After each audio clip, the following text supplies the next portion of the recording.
Il sera donc consacré à l'impact sur la justice et la politique du procès dont tout le monde parle, celui des assistants parlementaires européens employés par le Front National. Pour nous éclairer sur ces enjeux fondamentaux relatifs à ces rapports entre justice et politique, j'ai le plaisir d'accueillir des invités, que dis-je, des experts, à la fois universitaires et praticiens du droit. Dominique Lotin, membre du Conseil supérieur de la magistrature et ancienne membre du Conseil constitutionnel. Jean-Jacques Urvoas, professeur à l'Université de Bretagne occidentale et ancien garde des Sceaux. Philippe Blacher, professeur à l'Université Lyon 3. Et enfin, Jean-Philippe Derosier, professeur à l'Université de Lille et titulaire de la chaire d'études parlementaires. Pour rappeler brièvement cette affaire, 24 condamnés au total, dont Marine Le Pen, alors présidente du parti, reconnue coupable par le tribunal correctionnel de Paris ce lundi 31 mars de détournement de fonds publics sur la période 2004-2016. Elle est condamnée à 4 ans de prison, dont 2 ans fermes, aménagés sous bracelet électronique, à 100 000 euros d'amende, mais surtout, et c'est ce qui va retenir toute notre attention ce soir, à 5 ans d'inéligibilité avec exécution provisoire, sanction qui l'empêcherait donc de briguer l'Élysée pour 2027.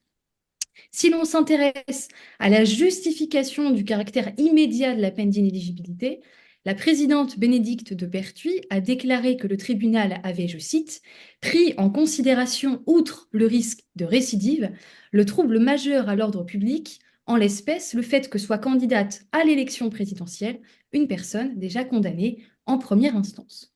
Les juges correctionnels se sont alors attachés au risque majeur porté à l'ordre public démocratique. Imaginons un instant que Marine Le Pen soit élue à l'élection présidentielle, alors même qu'elle est condamnée en première instance pour détournement de fonds publics ainsi qu'à une peine d'inéligibilité. Eh bien, cette peine pourrait par la suite devenir définitive avec des conséquences désastreuses. C'est ce sur quoi repose le raisonnement du tribunal. En somme, Marine Le Pen reste députée, mais elle écope d'une peine d'inéligibilité avec exécution provisoire, c'est-à-dire immédiate. Pour résumer, en l'état actuel, elle ne pourrait pas se présenter à l'élection présidentielle. C'est la loi numéro 2016-1691 du 9 décembre 2016, dite loi Sapin II, qui a rendu obligatoire cette peine complémentaire. Le juge doit alors motiver dans sa décision les raisons pour lesquelles il n'infligerait pas cette peine aux condamnés. Ce n'est pas la première fois que de telles tensions entre justice et politique se font sentir. On peut rappeler quelques affaires passées ou en cours. Je songe au procès Balkany, Fillon, Sarkozy, ou encore récemment Falco, maire de Toulon, tous condamnés à l'inéligibilité, privant, selon certains, l'électeur de son libre arbitre. Sur d'autres aspects encore, et notamment dans le cadre référendaire, le gouvernement des juges est régulièrement dénoncé, c'est la fameuse tension entre droit populaire et état de droit. Mais s'il arrive que des décisions de justice soient attendues et qu'elles suscitent le débat, rares sont celles, en revanche, qui engendrent une telle remise en cause, comme en témoigne la manifestation organisée ce week-end en réaction à ce désormais fameux jugement du 31 mars.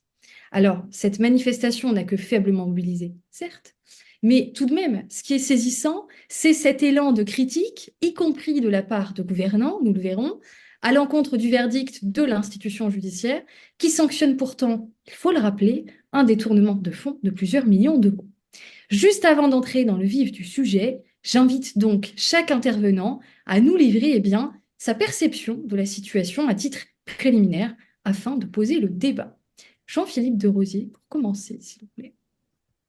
Merci beaucoup. Bonsoir à tous. Je tiens avant tout, au nom de la chaire d'études parlementaires, à vous remercier, chère Madame Lotin, cher Monsieur le ministre Urvoas, cher collègue Philippe Blacher, et bien sûr, cher Beverley Toudic, de vous prêter à cet exercice que j'ai souhaité organiser assez rapidement après ce verdict du 31 mars, qui a été une tempête dans le monde politique, une tempête dans le monde médiatique et une tempête dans le monde juridique également.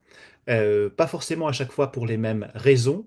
Et c'est précisément la raison pour laquelle j'ai souhaité organiser ce débat avec les juristes et experts que vous êtes pour démêler, autant que nous pourrons le faire dans l'espace-temps qui nous est imparti, un certain nombre d'interrogations, de commentaires qui ont pu être formulés à l'encontre, à l'appui, en marge de ce jugement et de ce verdict.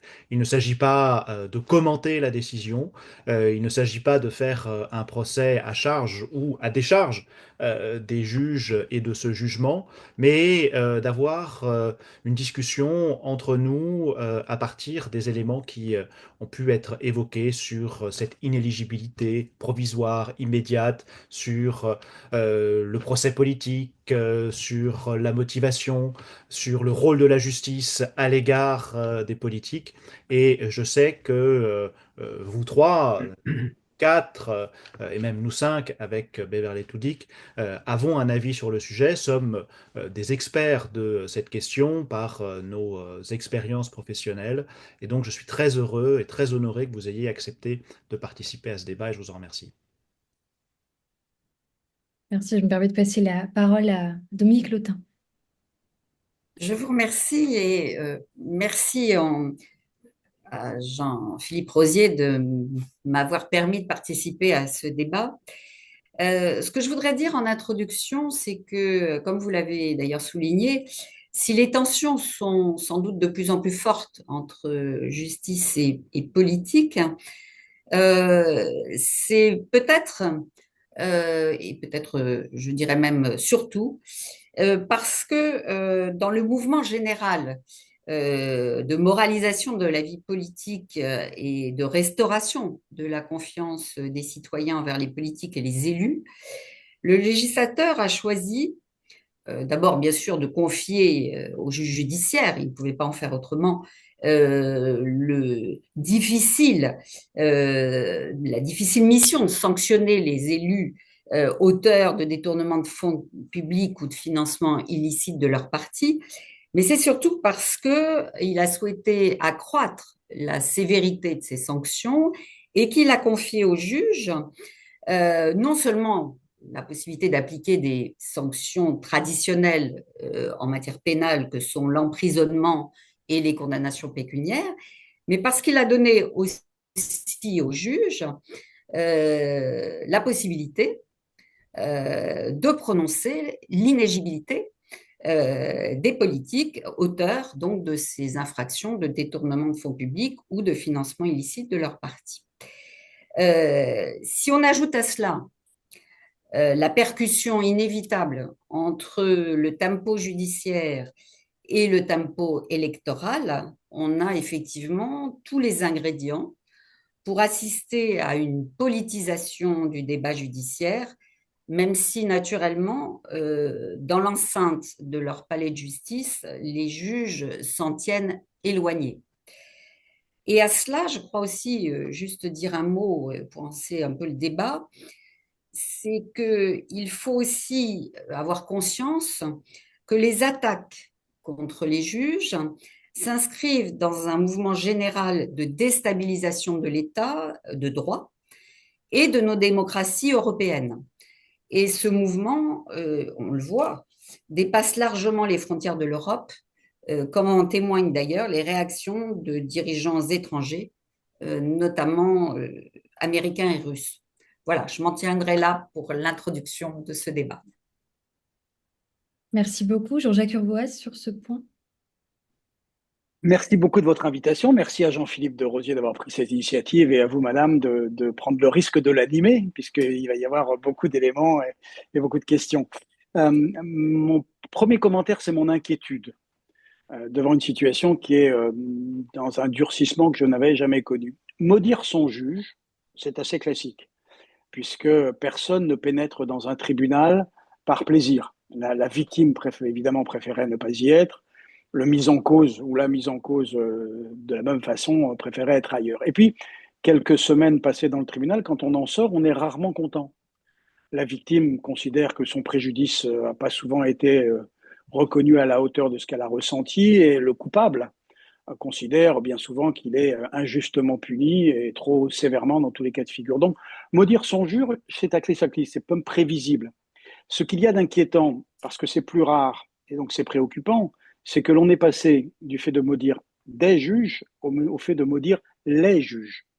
Et cela, évidemment, ça nous dit beaucoup de choses du climat dans lequel nous vivons et ce qui contribue à générer cette inquiétude que je mentionnais, c'est le fait que je le vois venir depuis quelques années, puisque des responsables politiques issus de partis de gouvernement et qui prétendent d'ailleurs à des fonctions d'importance, je ne pense pas à Madame Le Pen, je pense à Laurent Wauquiez par exemple, n'a pas hésité il y a maintenant 3 ans à la une du Point à stigmatiser les juges. En l'occurrence, il parlait là des cours suprêmes, mais il englobait l'ensemble de l'office du juge.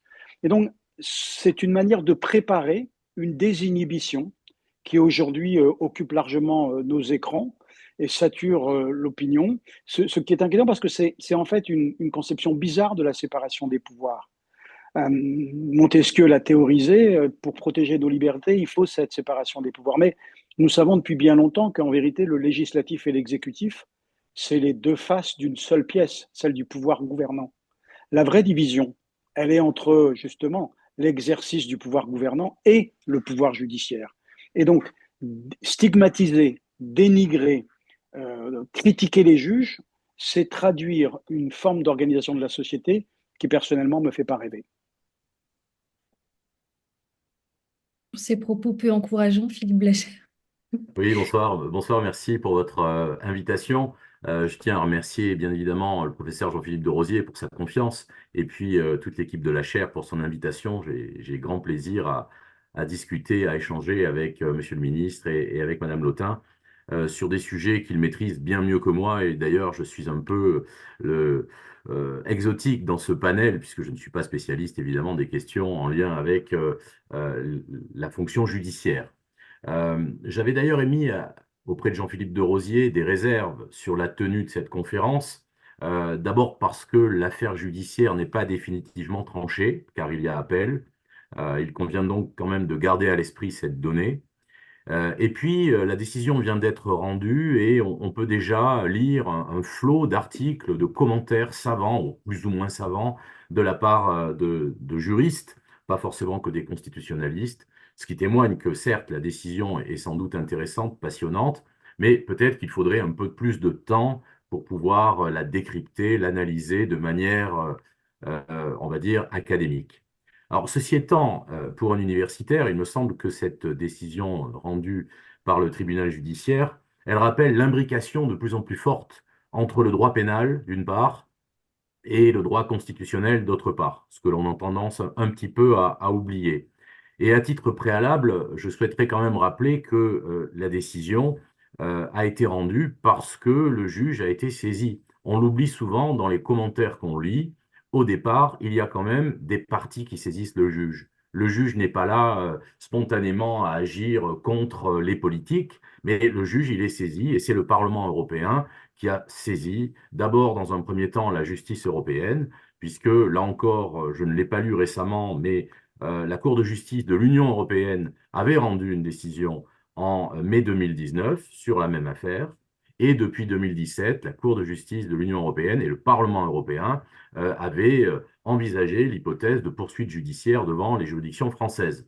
Par conséquent, si le Parlement a saisi la justice et si les juges ont répondu à une plainte, eh bien, je crois que nous ne pouvons pas lire des analyses qui visent à réifier les choses, c'est-à-dire à faire en sorte qu'il y aurait d'un côté des personnes qui en voudraient aux politiques et qui auraient une sorte de dessein visant à détruire nécessairement une candidature pour l'élection présidentielle.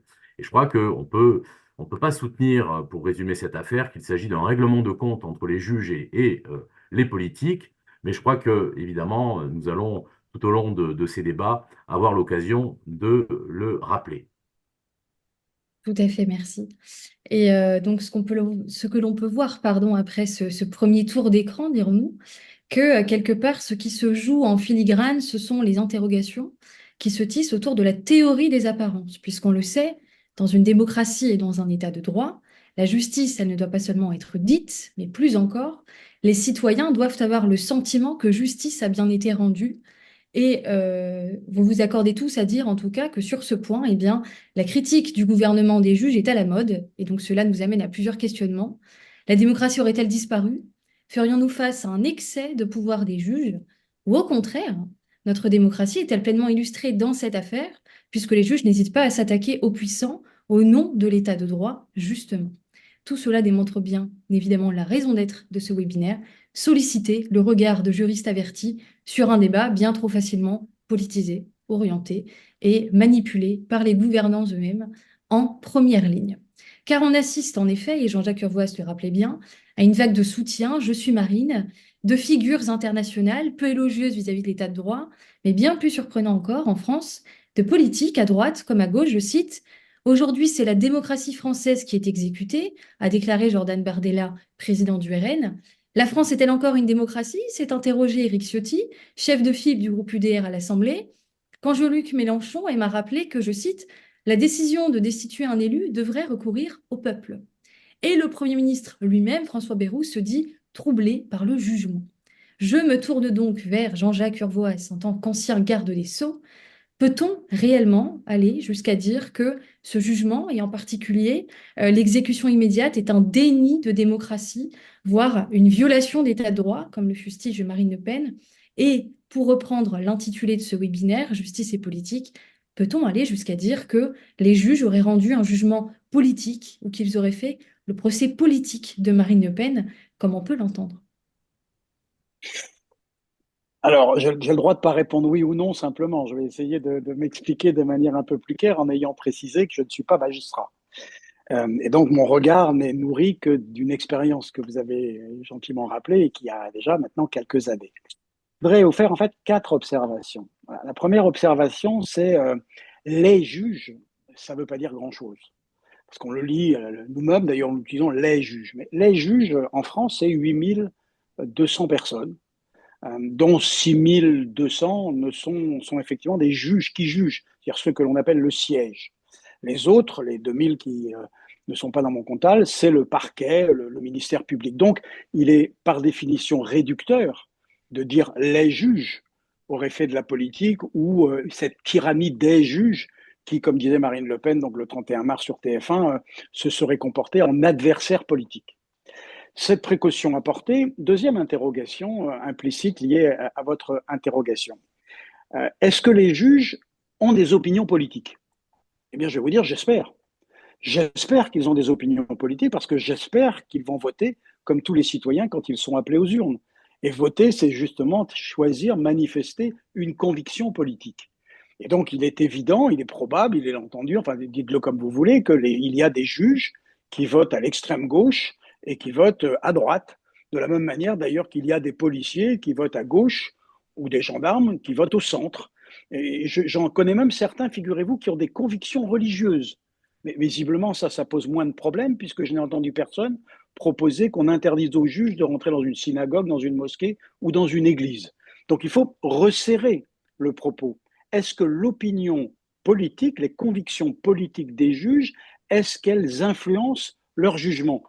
Et là, donc, on touche une question qui est évidemment centrale, qui est celle de l'impartialité. Que serait une justice si elle n'était pas impartiale? Et c'est vrai que c'est un difficile combat que de parvenir à gommer ses propres émotions, essayer d'avoir d'autres références que ses propres valeurs, qui sont justement le produit de notre éducation. Parce que juger, pardon d'enfoncer une porte ouverte, mais ce n'est pas un don, c'est une charge, c'est même un doute. Tous les magistrats qu'il m'est arrivé de croiser, et j'imagine que Dominique Glotin me confirmera, du juger, c'est une exigence, c'est une source permanente d'interrogation. Voilà pourquoi il est précieux, et dans le cas d'espèce, nous y sommes totalement, que le fait de juger soit le produit d'un collectif. Que n'aurions-nous pas entendu si le juge responsable de la sanction avait été un juge unique? Dans le cas d'espèce, il y en avait 3, et donc c'est effectivement protecteur pour le justiciable, parce que ça contraint à la discussion et nécessairement au fait de dégager une position qui doit être une position de compromis. Troisième interrogation, j'avance sur mon terrain politique, est-ce qu'il y a des juges rouges? Puisque j'entends ici ou là, et notamment au gouvernement, le ministre de l'Intérieur, les dénoncer comme étant responsables de la politisation de la justice. Alors c'est une très vieille critique, c'est même une espèce de figure un peu rhétorique qui remonte à il y a 50 ans, puisque c'est né après mai 68, quand le syndicat de la magistrature s'est construit, de jeunes juges militants qui voulaient effectivement renverser la forme de domination qui existait dans la société. C'est-à-dire une critique qui est arrivée au moment où le corps se dénotabilisait par la démocratisation et par la féminisation.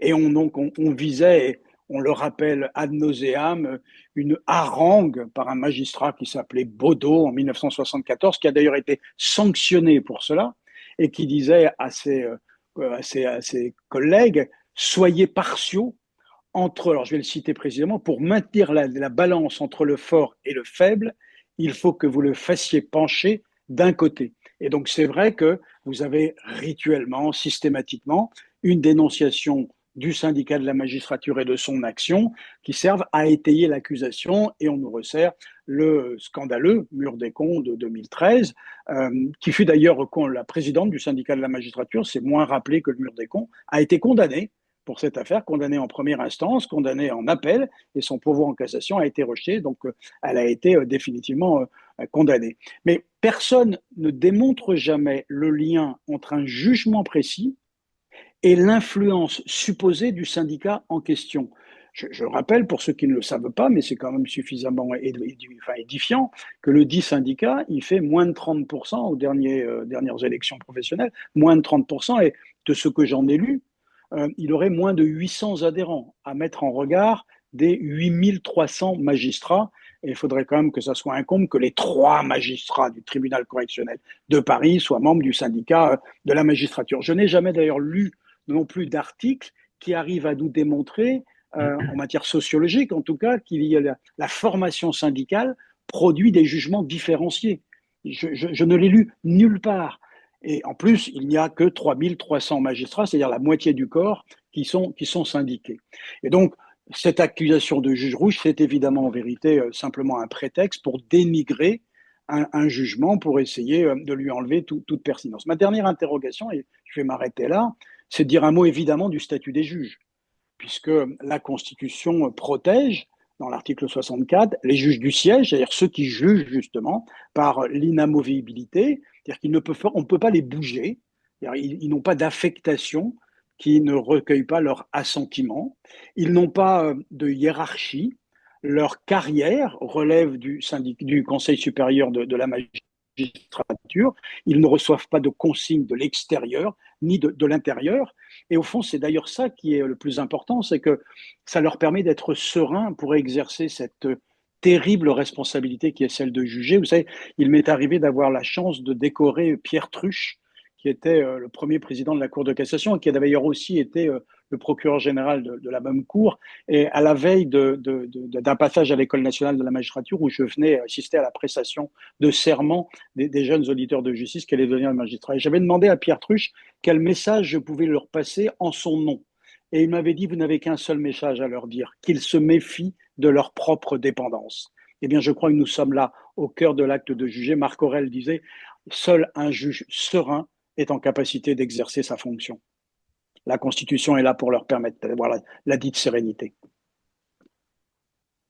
Merci pour ces propos très éclairants et aussi sur ce rappel que la charge de juger est également une terrible responsabilité. Et justement, pour prolonger un peu ces réflexions, le Conseil supérieur de la magistrature a exprimé son inquiétude face aux réactions virulentes après la condamnation de Marine Le Pen, les jugeant, je cite, de nature à remettre gravement en cause l'indépendance de l'autorité judiciaire.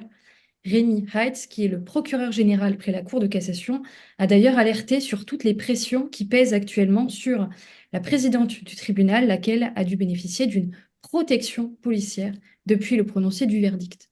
Alors, par principe, il apparaît tout à fait opportun de s'interroger sur le bien fondé d'une décision de justice. En revanche, ce qui est inacceptable au sein d'une société démocratique, c'est de s'en prendre directement aux auteurs de cette décision. Je vais donc m'adresser à Dominique Lottin en tant que membre du Conseil supérieur de la magistrature.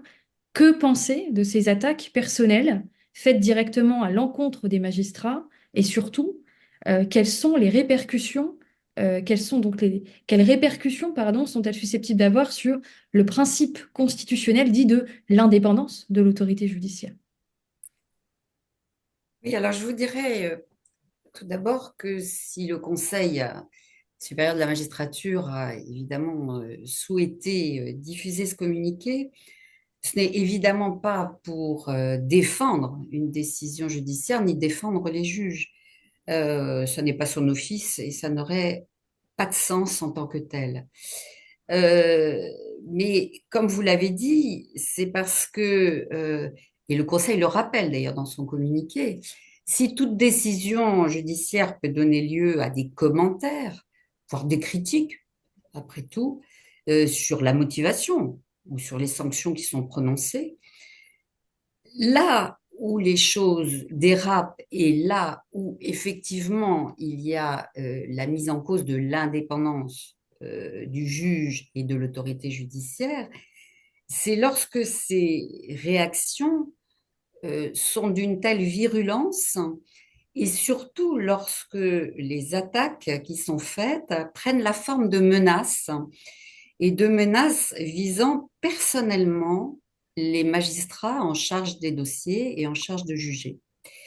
Et là, on voit, au-delà même de cette affaire, une aggravation de ces menaces, et vous le disiez tout à l'heure, Monsieur le ministre, des attaques personnelles contre les juges de plus en plus fortes, à tel point que ces menaces qui sont diffusées très largement sur les réseaux sociaux conduisent à ce que les magistrats soient menacés physiquement et qu'il soit nécessaire de mettre en place des protections policières. Et c'est là qu'effectivement, ces menaces, et c'est ce qui a suscité cette réaction du Conseil supérieur de la magistrature, ces menaces sont de nature à remettre en cause l'indépendance de l'autorité judiciaire. Parce que qu'est-ce que c'est que l'indépendance de l'autorité judiciaire, celle qui est définie par l'article 64 de la Constitution? C'est d'abord, bien évidemment, classiquement, l'indépendance par rapport au pouvoir exécutif et au pouvoir législatif. Ça, c'est un premier point, mais ce n'est pas ce qui est en cause là. Mais c'est aussi l'indépendance comme l'indépendance pour et dans l'intérêt du justiciable, pour que le justiciable ait recours, puisse avoir recours à un juge impartial et indépendant. Et à partir du moment où ce juge subit des pressions, des intimidations, des menaces physiques contre lui, eh bien, la question se pose de savoir, et vous l'avez dit, Monsieur le ministre, d'un jugement serein et libre.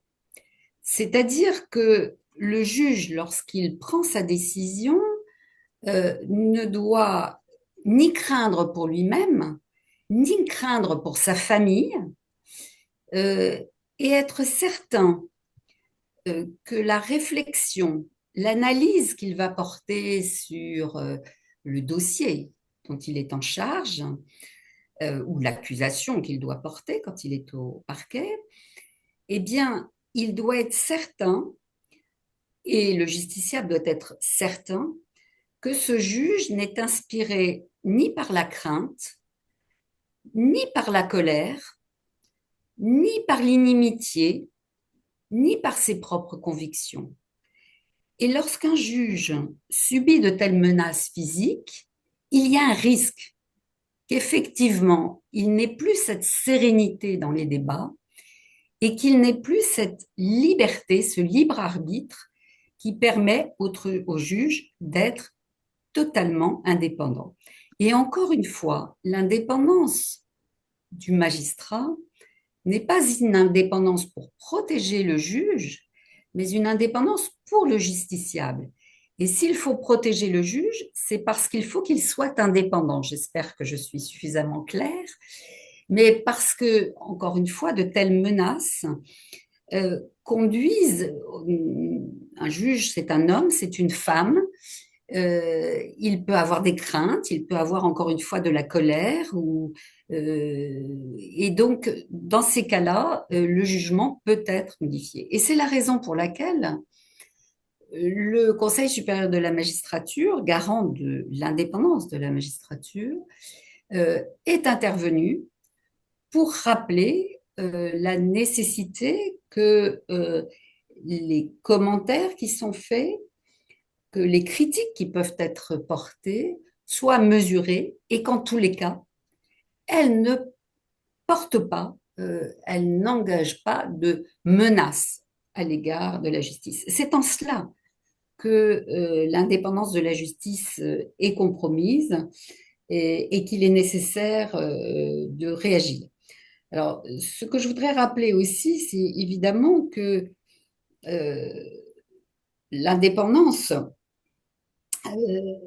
comme je l'ai dit tout à l'heure, euh, c'est pour le justiciable être certain que le principe de l'égalité aussi est respecté et qu'il s'impose. Et pour ça, eh bien, c'est la tenue d'un débat contradictoire dans lequel sont respectés les droits de la défense. Je crois qu'en l'espèce, il n'y a aucune contestation à cet égard. C'est la motivation des décisions qui s'impose en fait et en droit, avec une application uniquement évidemment des textes votés par la représentation nationale. Et évidemment, la troisième condition du principe de l'égalité, c'est l'exercice des voies de recours.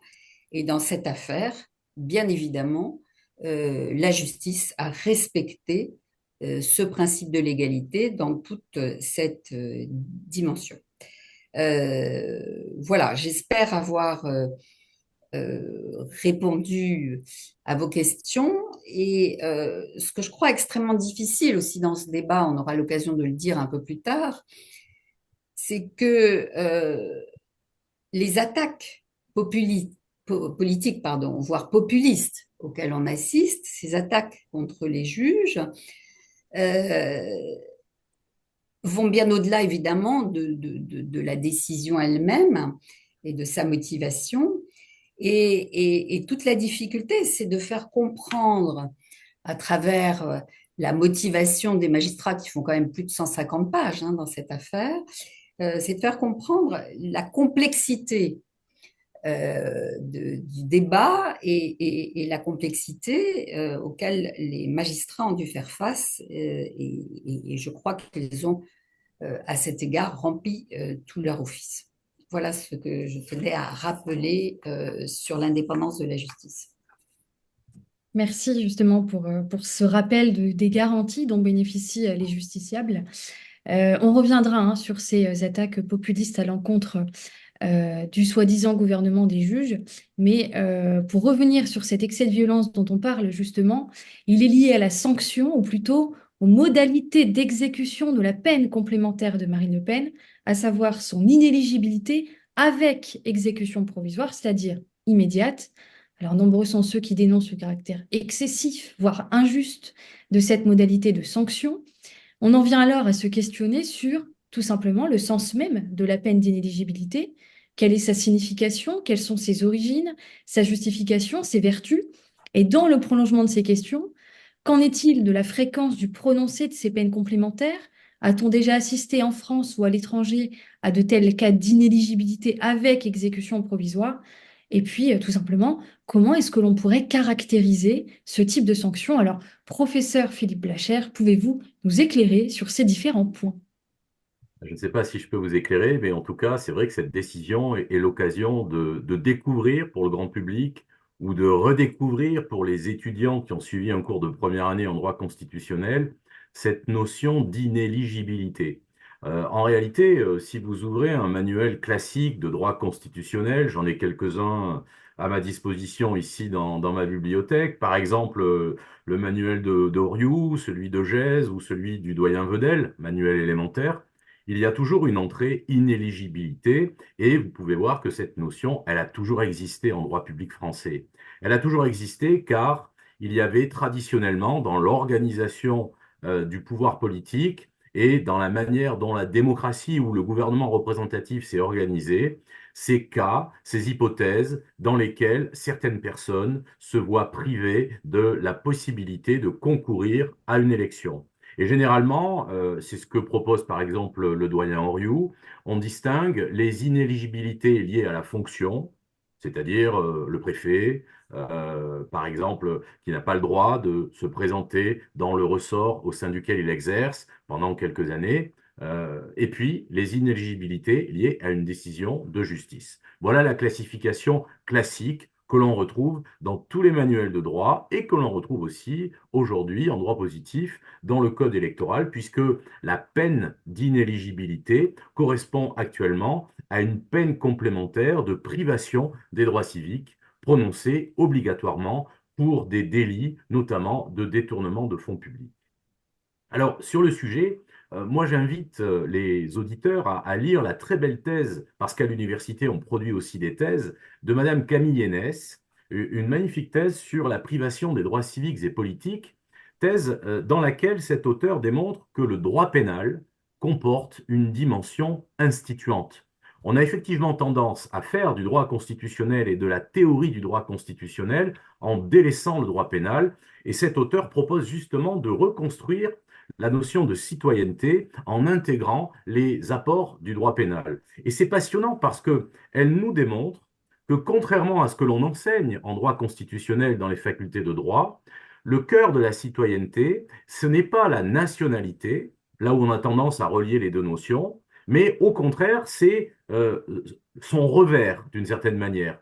Tous les cas permettant de priver certaines personnes de l'accès à la citoyenneté. Et elle explique que la vertu, la morale, c'est l'une des conditions pour devenir un citoyen et que le droit français, mais depuis très longtemps, le consacre comme tel. Et en relisant le doyen Vedel, on retrouve exactement la même idée. Et pourtant, le doyen Vedel écrit son manuel élémentaire de droit constitutionnel juste après la Grande Guerre, la Seconde Guerre mondiale. Voici ce qu'il écrit à propos de tous les mécanismes liés à l'inéligibilité.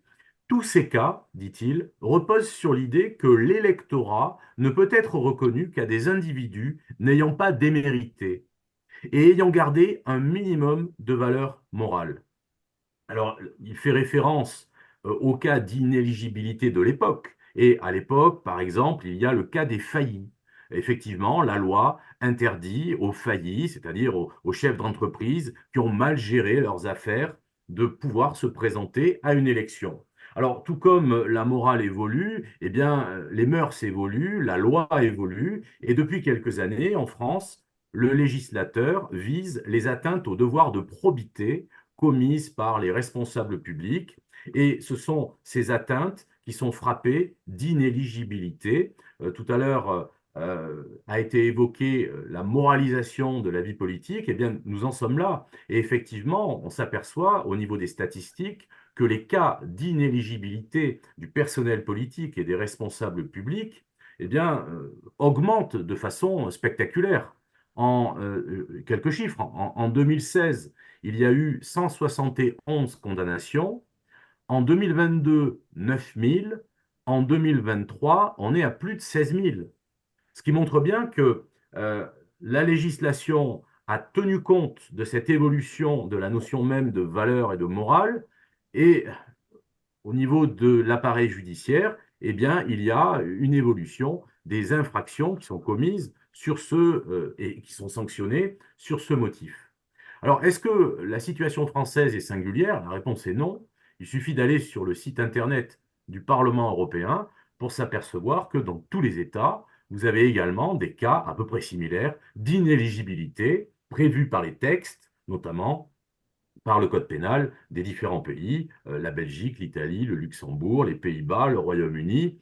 Aucune démocratie n'échappe à cette sanction. Alors, la seule question qui se pose, et je ne peux pas y répondre immédiatement parce que je pense que dans le débat, nous allons en parler, c'est l'exécution provisoire. Et là, évidemment, c'est un autre problème qui n'est pas, comme tout à l'heure le disait Madame Lotin, un problème simple. Et donc, je pense que là, pour le coup, nous pourrons en rediscuter lorsque vous me redonnerez la parole.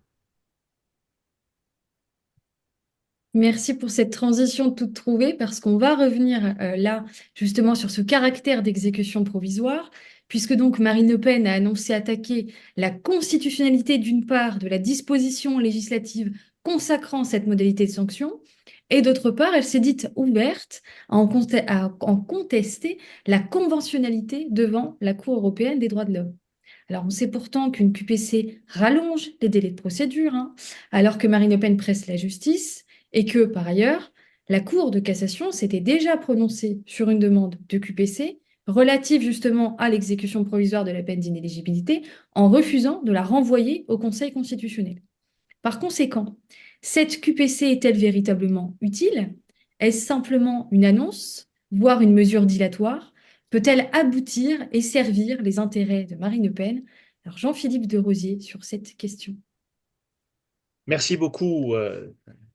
L'avantage d'intervenir à la fin du tour d'écran, c'est qu'on peut se rabattre et se cacher derrière tout ce que les autres ont dit. Et l'inconvénient, c'est qu'il n'y a plus grand-chose à dire. Mais étant donné que cette affaire soulève de nombreuses questions, effectivement, on a encore de l'espace pour aborder d'autres sujets. En effet, dans le prolongement de ce que les autres interlocuteurs ont exposé préalablement, et en dernier lieu Philippe Blacher, à propos de cette exécution provisoire, je comprends que d'emblée, cela choque. Je comprends que d'emblée, on puisse avoir une impression, une perception que les juges empêchent quelqu'un, en l'occurrence une personnalité politique de premier plan, quelle que soit l'opinion que l'on porte à Madame Le Pen, elle est une personnalité politique de premier plan. Tout le monde n'est pas candidat à l'élection présidentielle, tout le monde ne l'est pas 3 fois, et tout le monde ne se qualifie pas 2 fois de suite au second tour de cette élection présidentielle. Donc, elle est une personnalité politique particulière. Et je comprends donc que cette exécution provisoire, qui porte à la fois bien et mal son nom parce que elle a ceci de provisoire qu'elle souligne bien qu'elle n'est pas définitive, elle est provisoire, mais elle est immédiate, et donc elle s'applique dès maintenant. Et donc l'impression est que des juges empêchent le corps électoral de s'exprimer. En réalité, j'invite quiconque qui peut avoir cette impression de prendre le temps de lire le jugement. Alors, Madame Lotin l'a dit, le jugement est long, il fait plus de 150 pages. Je ne pense pas qu'il soit utile pour cet aspect-là de le lire dans son intégralité. Il est utile de le lire dans son intégralité parce qu'il est véritablement très intéressant. Mais la motivation qui porte sur cet aspect est ramassée en quelques pages, mais néanmoins extrêmement bien faite. Et pour avoir lu plusieurs jugements de tribunaux correctionnels, je dois avouer et saluer le travail extrêmement qualitatif auquel s'est livré le tribunal correctionnel de Paris dans cette affaire. On ne pourrait que souhaiter que toutes les affaires soient traitées avec la même rigueur et le même dévouement dans la motivation, eu égard à sa clarté et à sa précision. Ne pas appliquer l'exécution provisoire à l'égard de Madame Le Pen aurait été une violation du principe d'égalité et aurait été prendre acte que, au prétexte qu'elle n'est pas une justiciable tout à fait comme les autres, qu'elle est une personnalité politique de premier plan, qu'elle a manifesté le souhait d'être candidate à une prochaine élection et non des moindres puisqu'il s'agit de l'élection présidentielle, puisque les sondages semblent la placer dans une position qui lui permettrait à tout le moins de se qualifier une nouvelle fois pour le second tour, voire de l'emporter, eh bien tout cela justifierait qu'elle bénéficie d'un traitement de faveur et qu'elle ne soit pas inéligible immédiatement.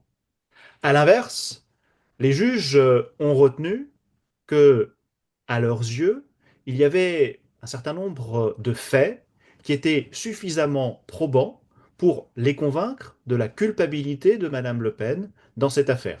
Pas seulement de Madame Le Pen, également de tous les autres co-impliqués qui sont désormais également condamnés en première instance. Ils ont interjeté appel et donc ils bénéficient à nouveau de la présomption d'innocence.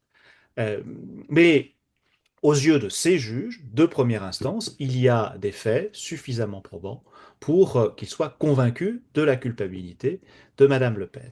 Cette culpabilité, qui porte sur plusieurs centaines de milliers d'euros de détournement de fonds publics, implique l'inéligibilité. Elle ne l'implique pas automatiquement, à vrai dire, parce que l'automaticité de la peine d'inéligibilité est prévue par la loi Sapin 2 de 2016.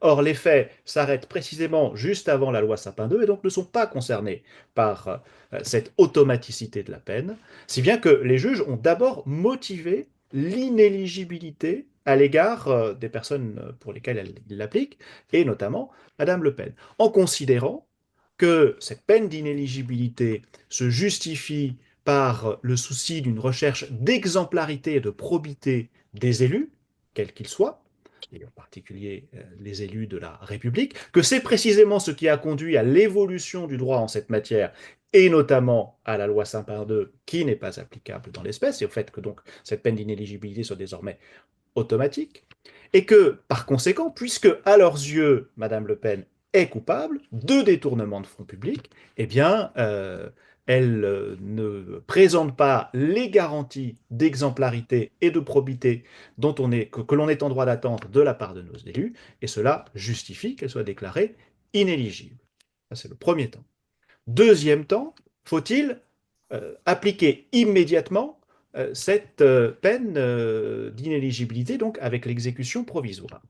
L'exécution provisoire est destinée à deux objectifs. D'une part, empêcher la récidive, et d'autre part, ce qui en réalité se place dans le prolongement de cette récidive, éviter que la personne placée dans une situation qui ne changerait pas si on ne prononçait pas l'exécution provisoire, puisse profiter de sa situation, soit en présentant un danger pour l'ordre public, soit pour faire évoluer la situation et échapper ensuite à la justice. En ce sens, l'exécution provisoire de la peine d'inéligibilité est tout à fait comparable, et je risque peut-être de choquer certaines personnes, est tout à fait comparable à la détention provisoire qui est applicable à l'égard des personnes particulièrement dangereuses pour notre sécurité. Alors, je ne suis pas en train de comparer Madame Le Pen à un serial killer ou quelqu'un qui serait particulièrement dangereux pour notre sécurité. Je ne pense pas qu'elle le soit. En revanche, les juges ont retenu qu'elle portait une atteinte à l'ordre public démocratique. C'est-à-dire que le comportement qu'elle a pu commettre pendant un certain nombre d'années lorsqu'elle était députée européenne et en étant au cœur de ce système, présentait un danger pour l'ordre public démocratique. Et que son statut d'élu aujourd'hui, potentiellement de demain de candidat à l'élection présidentielle, et voire d'élu comme présidente de la République, serait un danger pour l'ordre public démocratique. Raison pour laquelle, précisément, ils doivent prononcer l'exécution provisoire de la peine d'inéligibilité, comme ils l'auraient fait à l'égard de n'importe quel autre justiciable qui aurait été placé dans une situation similaire. Et la position de Madame Le Pen ne doit pas les en empêcher de faire cela.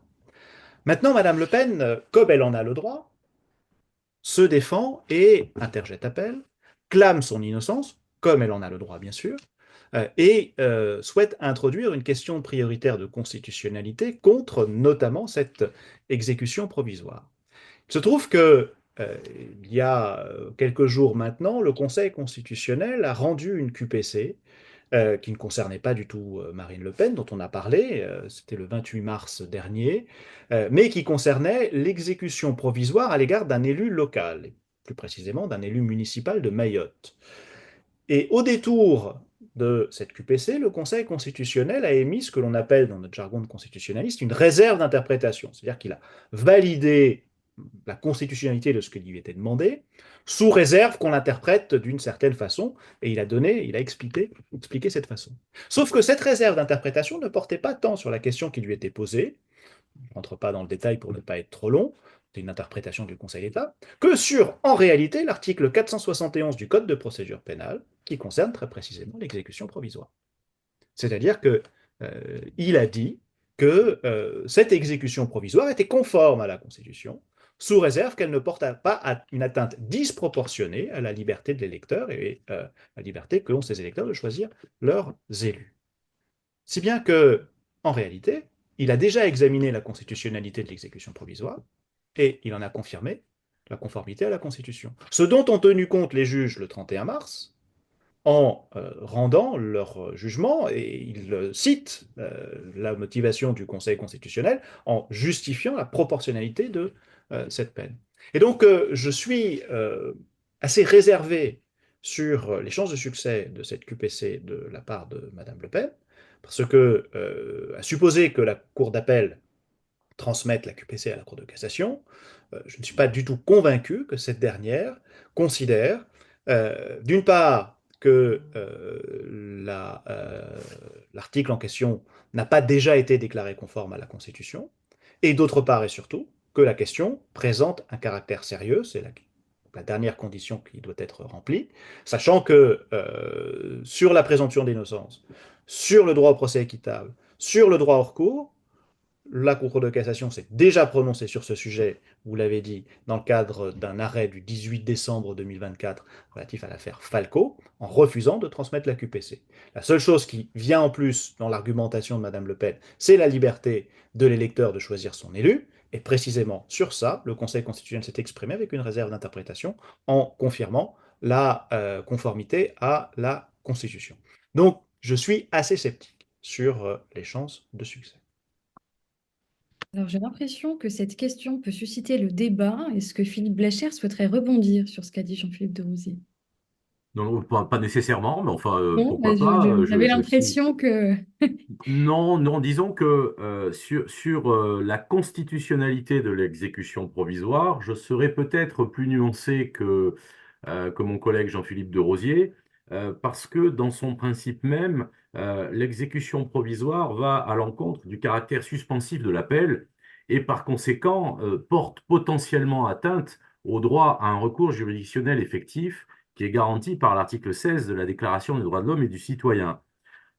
Sauf évidemment dans le cas qui nous concerne, puisque le juge, comme cela vient d'être rappelé, a bien évoqué l'efficacité de la peine et le risque de récidive pour justifier l'application de l'exécution provisoire.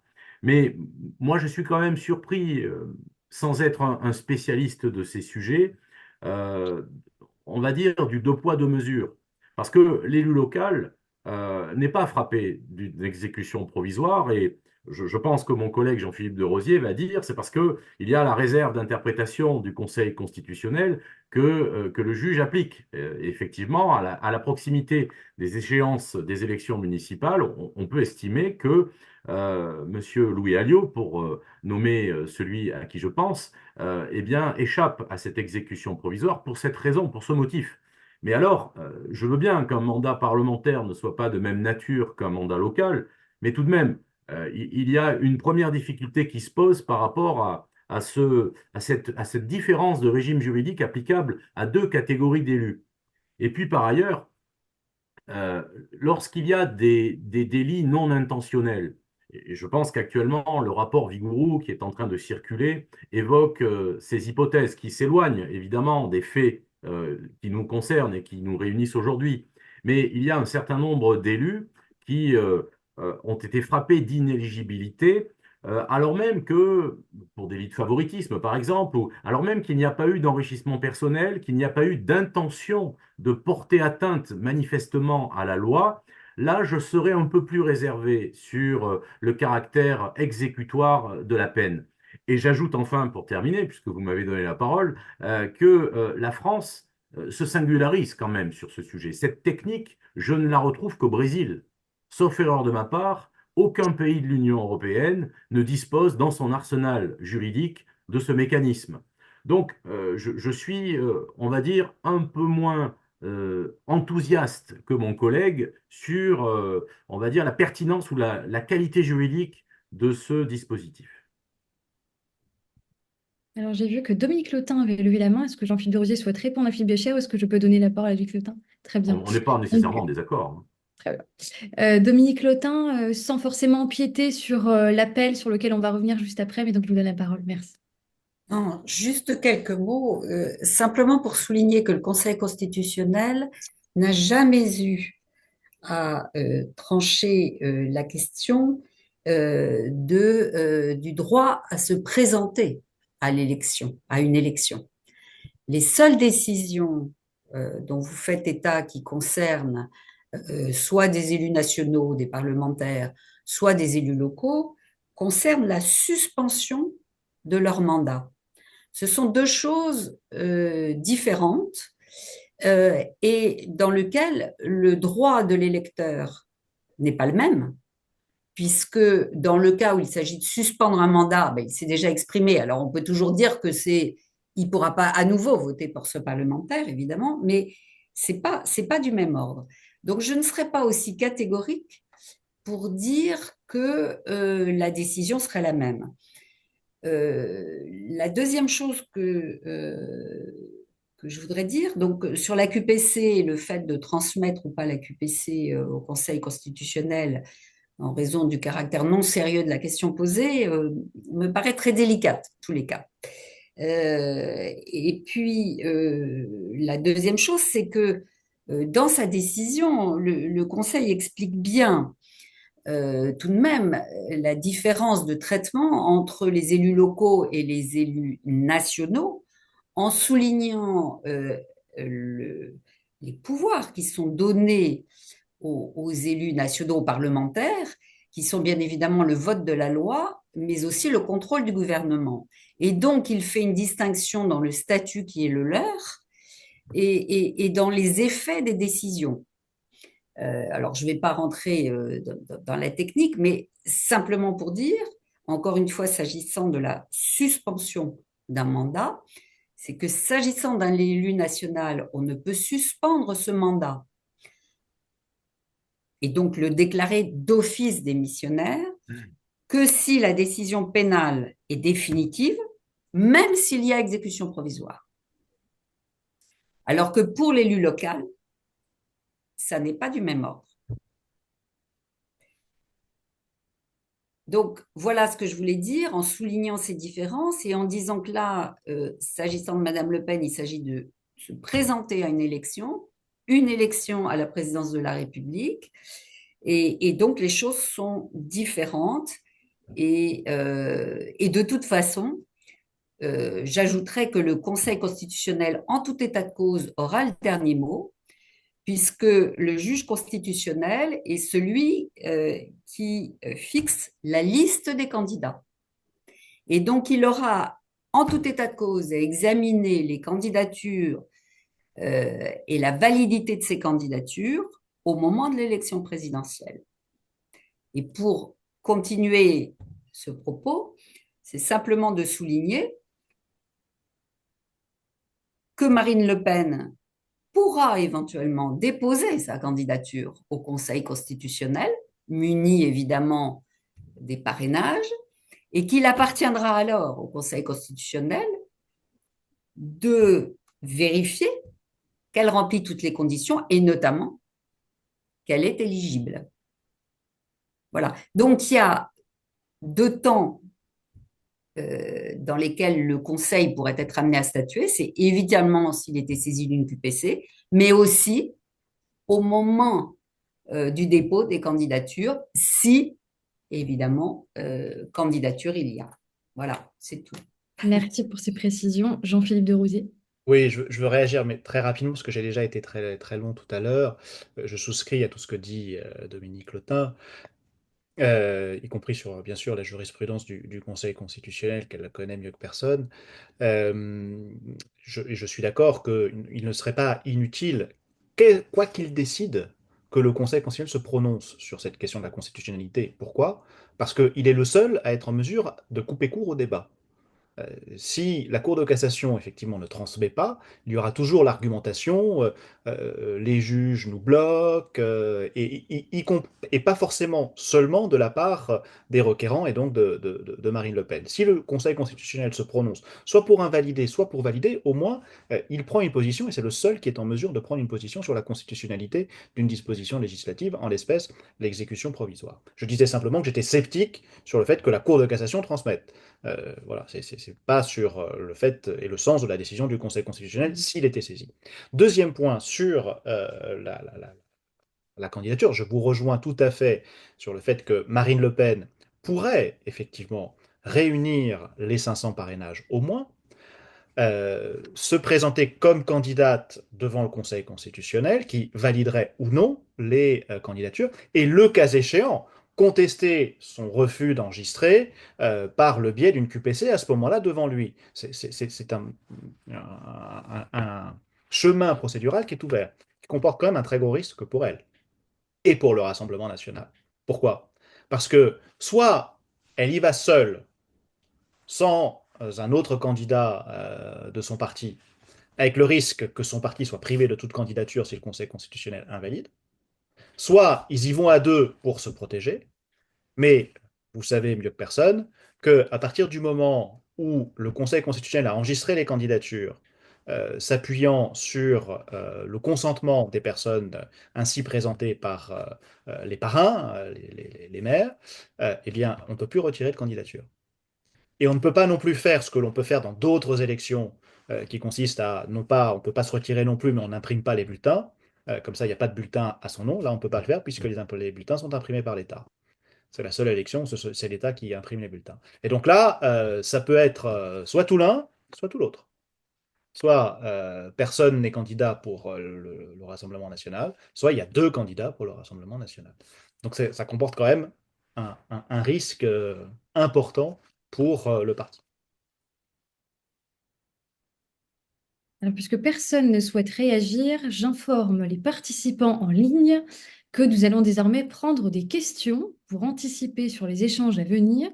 Donc, je vous invite d'ores et déjà à les poser dans le chat qui vient d'être ouvert à l'instant où je vous parle, afin que nous puissions donc anticiper pour les organiser au mieux, notamment en articulant les différentes thématiques. Donc, soit nous relayerons vos questions, ou alors nous vous donnerons directement la parole si vous le souhaitez. Et donc, dans ce cas-là, il faudra veiller à lever la main, mais je le répète encore une fois, après avoir écrit préalablement votre question. Juste avant, on va revenir sur justement cette possibilité d'appel qui est offerte à Marine Le Pen dès 2026. C'est un fait connu, les délais d'audiencement s'étalent généralement sur un temps long, très long, mais après une sollicitation expresse du garde des Sceaux, qui ne peut pourtant pas, il faut le rappeler, intervenir dans des affaires individuelles, la Cour d'appel de Paris a annoncé dans un communiqué des délais de jugement restreints, 15 mois avant l'été 2026. On aurait donc une sorte d'accélération de la justice pour une potentielle candidate à l'élection présidentielle. Je me tourne donc vers Dominique Lotin. Est-ce à dire qu'un traitement entre guillemets de faveur serait accordé à Marine Le Pen? Le procès en appel 2026 s'apparenterait-il à un privilège de juridiction? Quid donc de l'égalité entre citoyens vis-à-vis de la justice? Alors, pour répondre à votre question, je crois qu'il faut rappeler quand même et souligner, et je pense que le garde des Sceaux qui participe l'ancien garde des Sceaux qui participe à nos débats ne va pas me démentir, c'est que la justice manque cruellement de moyens. Et elle n'a pas les moyens de juger dans des délais raisonnables. Elle est d'ailleurs très régulièrement condamnée, soit à des condamnations, l'État est condamné à des condamnations pécuniaires, soit elle est condamnée par la Cour européenne des droits de l'homme pour des délais excessifs. Et donc, nécessairement, qu'il s'agisse de la matière civile ou de la matière pénale, depuis des années et des années, la justice ne fonctionne que parce qu'elle fixe des priorités dans le traitement des contentieux. Alors, soit à l'intérieur des catégories de contentieux, soit à l'intérieur d'une catégorie, en privilégiant certaines affaires par rapport à d'autres. Et pour faire ce traitement différencié, évidemment, elle prend en compte les intérêts en jeu et les conséquences pour les justiciables d'un délai excessif. Et dans ce cadre-là, donc, elle est amenée, les juridictions sont amenées, mais alors en permanence, à faire des priorisations dans le traitement des contentieux. Donc, c'est un mécanisme que malheureusement, faute de moyens, la justice eh bien, utilise très fréquemment pour essayer de répondre au mieux aux attentes des justiciables et de répondre, encore une fois, lorsque les enjeux sont majeurs ou lorsque, pour répondre à des victimes, voilà, quand il lui apparaît que la solution doit être donnée plus rapidement que pour un autre dossier. Et donc, nécessairement, ces priorisations conduisent à une inégalité de traitement. C'est une évidence, on ne peut pas dire autre chose que celle-là. Et donc, c'est exactement le même mécanisme qui a conduit la Cour d'appel de Paris à décider que dans ce procès, il convenait effectivement peut-être de prioriser de quelques mois, parce que ce n'est pas non plus aussi important qu'on voudrait le dire, mais de prioriser cette affaire au regard tout simplement des conséquences que cette décision aura sur la prochaine élection présidentielle. Donc, voilà l'explication que je voudrais vous donner. Alors, oui, rupture d'égalité nécessairement, mais c'est en raison des enjeux. Et encore une fois, ce n'est pas spécifique à ces affaires-là, je dirais malheureusement. Malheureusement. Voilà. Alors, ce que je voudrais ajouter, c'est que vous qualifiez l'intervention du ministre comme étant une sollicitation expresse du garde des Sceaux. Je rappellerai que le garde des Sceaux s'est exprimé quand il a émis ce souhait que l'affaire soit fixée rapidement. Il l'a fait devant la représentation nationale, devant le Parlement, et qu'il n'a pas et il ne peut pas donner de consignes dans des affaires individuelles. Donc, je ne parlerai pas de sollicitation et en l'espèce, ce n'est pas au regard de ces déclarations que les magistrats et les chefs de la Cour d'appel ont fixé cet audiencement, mais encore une fois, au regard d'autres critères qui sont l'intérêt public, je dirais. Merci infiniment pour ces précisions. Donc, en dehors de cette technique de priorisation, il faut également rappeler qu'entre-temps, le législateur pourrait intervenir, puisque la proposition de loi Ciotti pour supprimer l'exécution provisoire des peines d'inéligibilité, elle a déjà été rédigée et elle est inscrite dans la niche parlementaire. Mais cette proposition n'est-elle pas finalement contre-intuitive? D'abord parce que la proposition de loi, elle a vocation justement à interférer sur une affaire en cours. Et puis ensuite, n'est-ce pas curieux d'adopter une loi qui régresse dans le domaine de l'éthique publique précisément parce qu'elle a trouvé à s'appliquer?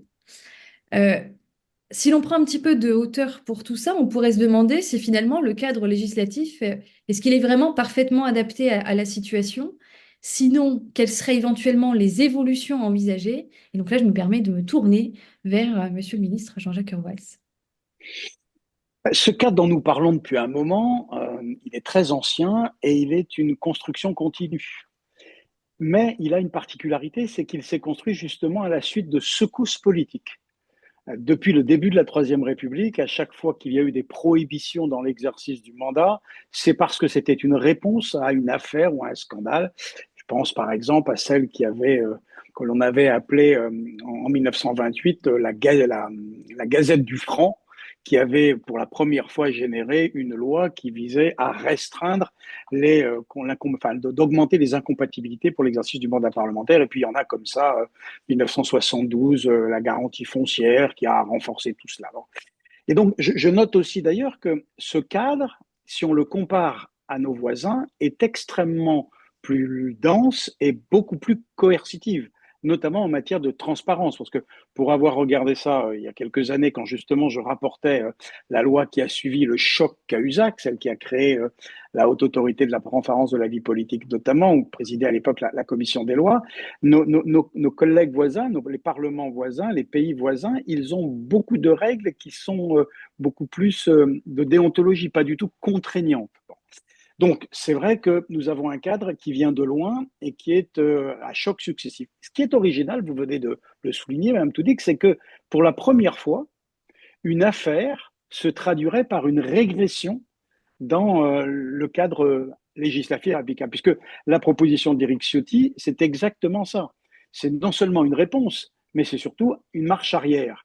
Et en fait, ça traduit une fois de plus une conception assez singulière du pouvoir, puisque cela voudrait donc dire que le vote efface la faute, ce qui est une manière originale que je ne partage évidemment pas, puisque l'histoire nous enseigne que un pouvoir sans entrave, puisque c'est bien de cela qu'il s'agit aussi, un pouvoir sans entrave est un pouvoir qui très rapidement perd toute notion de justice. Alors, est-ce qu'il faut néanmoins faire quelque chose? Alors d'abord, il faut toujours se poser la question. C'est jamais incongru de se demander si on peut faire évoluer le cadre législatif. Mais il ne faut pas le faire rapidement. La maturation est quelque chose de précieux dans tous les domaines. Et comme nous touchons à la justice, vous aurez observé, même si vous n'avez jamais été justiciable, que le temps du juge n'est pas le temps législatif. Et c'est d'ailleurs assez simple, puisque dans un procès, le temps, c'est ce qui permet aussi d'accepter la peine. C'est ce qui permet de s'éloigner de l'émotion. Que ça permet de réfléchir sur le sens de ce qui a été commis. Vous savez, si les palais de justice sont loin de la rue avec des parvis, c'est justement pour permettre à la sérénité de gagner. Je reviens à l'idée que je disais tout à l'heure.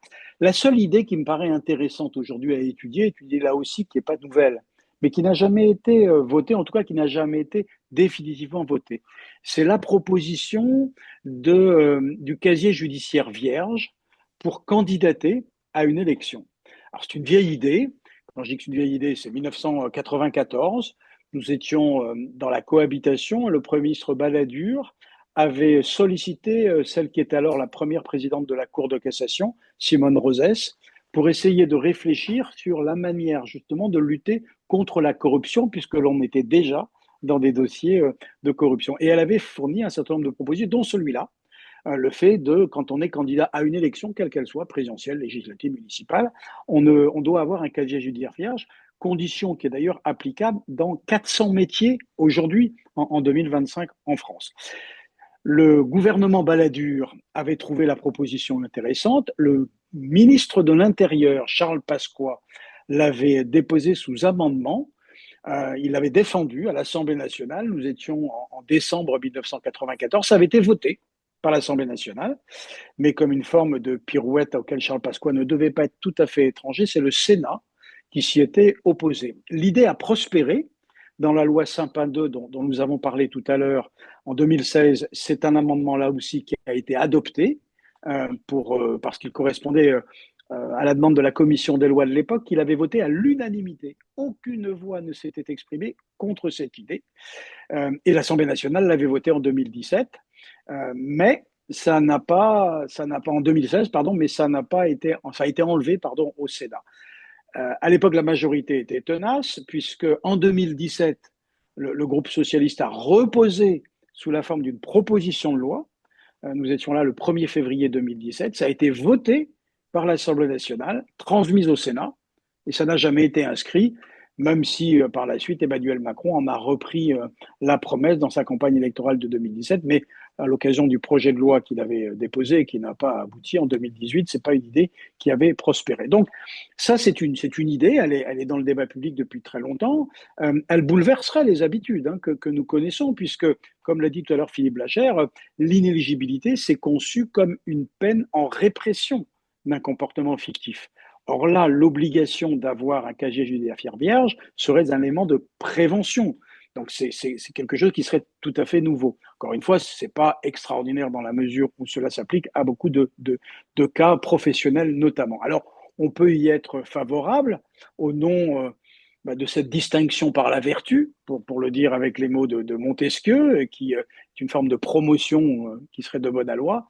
On peut y être hostile, ou en tout cas réservé, au nom de ce que cela serait, c'est-à-dire un bannissement définitif de personnes qui, parce qu'elles ont fauté à un moment, peut-être il y a très longtemps, et qui ont le droit aussi non pas à l'oubli, mais à la réparation, qui retrouvent ensuite leur droit de vote, puisque on peut être sanctionné de la perte de ses droits civiques, mais ce n'est jamais quelque chose de définitif. Là, nous aurions une forme de bannissement définitif, ce qui peut justifier qu'il y ait des réserves. Chacun d'entre nous, et puis ceux qui nous écoutent, pourront faire leur avis. Parfait. Alors, pour résumer de quoi il retourne, je vais me permettre de reprendre vos propos. Le vote doit-il effacer la faute ou alors la faute efface-t-elle la possibilité du vote? Pour résumer, donc en fait, l'inéligibilité, elle s'inscrit dans un impératif d'exemplarité et de probité des élus, et donc elle concourt tout simplement à une démocratie saine. Les élus doivent à la fois montrer l'exemple et surtout, les deniers publics ne doivent pas servir des intérêts personnels. Et donc, ce qui pose problème en l'espèce, c'est précisément d'avoir assorti l'exécution immédiate, pardon, à la peine d'inéligibilité.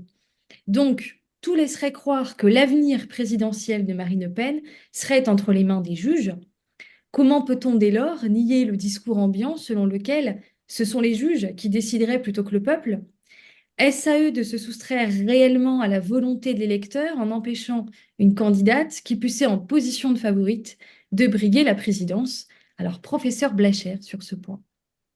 Voilà une question simple. D'abord, sommes-nous certains que l'élection présidentielle se tienne en 2027?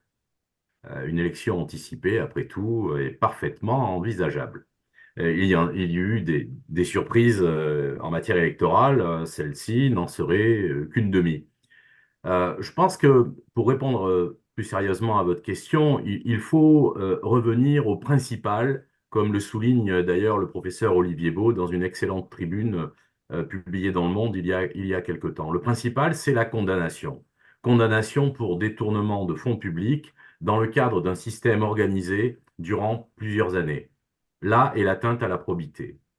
À partir de là, la défense du parti, du Rassemblement national, est de soutenir le lien indissociable entre, d'un côté, l'activité politique et son financement, et de l'autre, les parlementaires européens, c'est-à-dire le mandat politique. À bien des égards, l'élection servirait de bouclier à la commission de certaines infractions. Autrement dit, les politiques disposeraient du principe de l'irresponsabilité au motif qu'ils sont élus. Alors évidemment, l'élection, on le sait, on l'enseigne, n'est qu'un mécanisme de désignation des représentants et les représentants doivent respecter la loi, c'est la moindre des choses, et ils doivent respecter encore plus la loi que les citoyens ordinaires parce qu'ils exercent une fonction de représentation et donc derrière la représentation, la mise en représentation, il y a cette idée d'exemplarité que les lois Sapin 2, moralisation, cela a été dit, ont notamment rappelé en 2016 et en 2017. Alors, comme tout à l'heure, Jean-Philippe de Rosier l'a rappelé, le juge a dû motiver cependant l'application du principe de l'exécution provisoire, car les faits étaient antérieurs à ces deux lois. Et je reviens sur la motivation du juge, parce que Jean-Philippe de Rosier en a parlé, mais je crois qu'il faut être encore plus précis. Le juge, comme élément de motivation, retient d'abord l'efficacité de la peine. Si on permet à une candidature frappée d'inéligibilité de briguer un mandat politique, en particulier l'élection présidentielle, alors le risque est double, nous explique le jugement.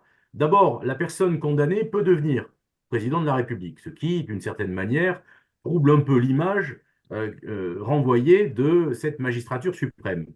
Et puis, la sanction pénale peut par ailleurs intervenir des années après, puisque, en vertu de l'article 67 de la Constitution, le président de la République est, pendant son mandat, irresponsable. Ça, c'est le premier élément de la motivation qui est lié à l'efficacité de la peine. Et puis, il y a un deuxième motif qui est retenu et qui parfois a été, je pense, mal interprété. C'est le risque de récidive. Euh, Qu'est-ce qui assure qu'une fois élue, la personne qui a été condamnée en première instance, qui fait appel, bien sûr, mais qu'est-ce qui assure qu'une fois élue, elle ne reproduira pas le même raisonnement, le même système dans un autre mandat? Et là, je crois qu'il y a véritablement un risque que les agissements que les cadres du parti assument totalement sur les plateaux de télévision, eh bien, ne se reproduisent à une autre échelle. Et à bien des égards, moi j'ai le sentiment que la défense du Rassemblement national a non seulement desservi la cause, mais a surtout desservi la responsable du parti. Parce que d'une certaine manière, ces arguments s'inscrivent d'abord à rebours des évolutions législatives les plus récentes, notamment tout ce qui concerne la lutte contre les atteintes à la probité en politique. Et par ailleurs, il ne faut pas l'oublier non plus, ces arguments s'inscrivent à rebours de toutes les évolutions des différentes lois depuis 1988 relatives au financement des partis politiques. Et ces lois sont quand même très détaillées, très minutieuses et permettent de financer dans un cadre vraiment parfaitement huilé les activités des différentes formations politiques sous le contrôle d'une autorité administrative indépendante qui chaque année rend un rapport qui est parfaitement connu, transparent et limpide, donc un mode d'emploi à destination du personnel politique. Et enfin, mais ça c'est l'universitaire qui parle, je trouve que ce système de défense témoigne d'un mépris pour le droit.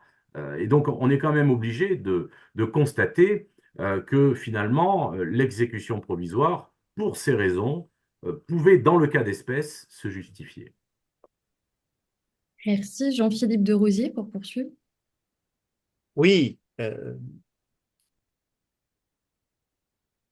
l'un des angles qui était déjà utilisé pendant le procès, pendant le délibéré, c'est-à-dire entre le moment où il y a eu les plaidoiries et le moment où nous attendions le jugement. Et depuis le rendu du délibéré, donc depuis le verdict, c'est l'argument selon lequel les juges se seraient soustraits à la volonté du peuple. Mais ce n'est pas le cas. Ce n'est pas le cas parce que, d'abord, n'oublions pas que la justice est rendue en France au nom du peuple. C'est une justice démocratique. Que, deuxième élément, le peuple n'est pas juge. Nous avons besoin de juges indépendants, parce que cette indépendance contribue à leur impartialité, qui font qu'ils ne jugent pas en fonction de convictions politiques. Ils en ont certainement, et comme Jean-Jacques Boas, j'espère qu'ils en ont. Mais ces convictions politiques ne viennent pas servir leur raisonnement juridique et le jugement qu'ils rendent, lequel est rendu en vertu du droit et non pas en fonction de leurs convictions. Si l'on raisonnait autrement, c'est-à-dire si l'on faisait droit aux arguments de ceux, notamment de Marine Le Pen et de ceux qui la défendent, selon lesquels les juges se sont soustraits à la volonté du peuple, au jugement du peuple, et donc cela signifierait qu'il faudrait permettre au peuple de juger, cela nous confronterait à une justice qui serait tout sauf indépendante et impartiale. Cela serait l'exemple même du gouvernement des juges. C'est-à-dire que ce seraient les juges populaires, le peuple, qui proclameraient justice. Et nous serions gouvernés par les juges. Le gouvernement des juges, ce serait cela. Et donc il y a une contradiction totale dans la juxtaposition d'une dénonciation du gouvernement des juges, d'une part, et du fait qu'ils se seraient soustraits à la volonté du peuple. Alors qu'ils n'ont fait que appliquer le droit, analyser des faits, les qualifier et en déduire les conséquences juridiques qui s'imposent. Et cela vaut à la fois pour la reconnaissance de culpabilité, pour la peine principale, 4 ans de prison et 100 000 euros d'amende, ne l'oublions pas, c'est la peine dont a écopé Marine Le Pen. Elle n'a pas écopé de 6 mois de prison avec sursis. Elle a 2 ans, 4 ans de prison, 2 ans avec sursis et 2 ans ferme, et 100 000 euros d'amende. Et la peine complémentaire d'inéligibilité avec exécution provisoire pour les raisons que nous avons évoquées, et effectivement ce risque de récidive. Et dans le prolongement de Philippe Blachère, et après je m'arrête là, effectivement le risque de récidive, c'est pas seulement le fait que demain elle va à nouveau détourner des fonds publics européens. Non, c'est pas que ça. C'est qu'elle va utiliser, elle peut utiliser son statut d'élu, aujourd'hui de député de la nation, demain, le cas échéant, de président de la République, pour commettre des faits similaires, passibles également des mêmes peines sur le plan du droit pénal. Et à partir du moment où, pendant son procès, après son procès, elle clame son innocence. C'est son droit. Elle reconnaît les faits tout en disant ce que j'ai fait, ce n'est pas pénalement répréhensible. Elle reconnaît les faits, elle et ses co-impliqués, inculpés dans ce procès. Et à partir de là, on peut effectivement avoir un doute, même pas raisonnable, sérieux, sur le fait qu'elle ne les commette pas à nouveau, puisqu'elle considère que ce qu'elle a fait n'est pas contraire au droit. N'est ni contraire au droit, ni passible de poursuite pénale. Donc, il y a là, effectivement, un doute sérieux quant à la possibilité qu'elle récidive. Et, dernier mot, le fait qu'elle soit élue président de la République l'a fait, d'une part, échapper à toute justice pendant la durée de son mandat, 5, 10 ans, peut-être moins, tout cela dépend des aléas, mais en tout cas pendant 5 ou 10 ans, elle échappe à toute justice, ce qui justifie d'autant plus l'application provisoire, exécution immédiate ou exécution provisoire avec application immédiate de la peine d'inéligibilité pour donner du sens à cette peine, alors que les faits sont déjà anciens. Et d'autre part, on peut même ajouter qu'en tant que président de la République, elle a la capacité de faire évoluer la législation pénale pour, le cas échéant, euh, trouver des façons de se dédouaner de toute responsabilité.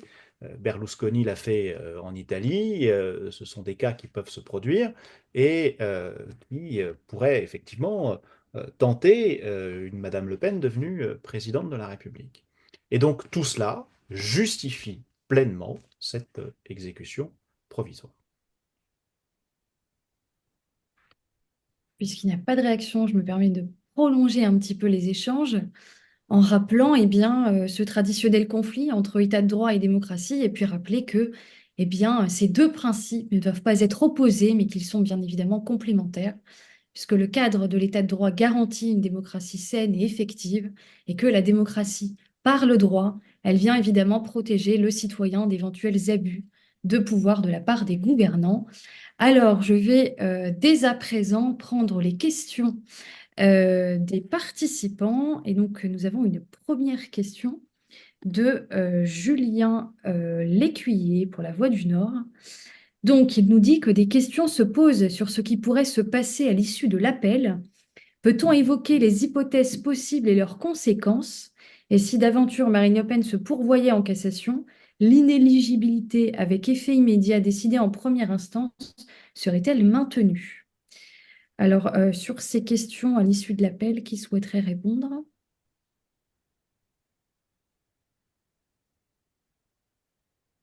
Dominique, peut-être? Oui, moi je Je crois peux que vous êtes apporter là. quelques éléments. En appel, tout est possible. C'est-à-dire que sur la décision qui sera rendue, puisque c'est un deuxième jugement où on remet tout à plat, sauf éventuellement l'exécution provisoire. Mais de toute façon, même la question de l'exécution provisoire va se poser à la Cour d'appel.